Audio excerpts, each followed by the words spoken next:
1 iyun Uşaqların Beynəlxalq Müdafiəsi Günü münasibətilə xüsusi qayğıya ehtiyacı olan uşaqlar üçün bayram tədbiri təşkil olunub.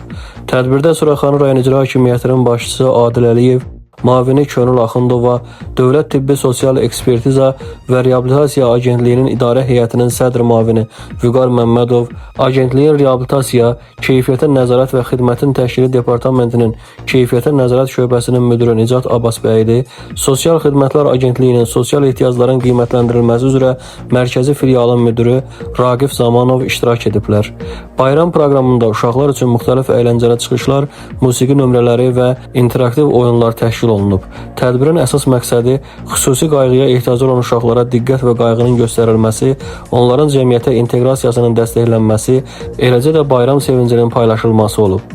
Çıxışı zamanı Adil Əliyev uşaqları 1 iyun Uşaqların Beynəlxalq Müdafiəsi Günü münasibətilə təbrik edərək bildirib ki, dövlət tərəfindən uşaqların rifahının qorunması, onların sağlam və təhlükəsiz mühitdə böyüməsi daim diqqət mərkəzində saxlanılır. O, xüsusi qayğıya ehtiyacı olan uşaqlara göstərilən diqqət və həssas münasibətin cəmiyyətin humanist dəyərlərinin göstəricisi olduğunu vurğulayıb.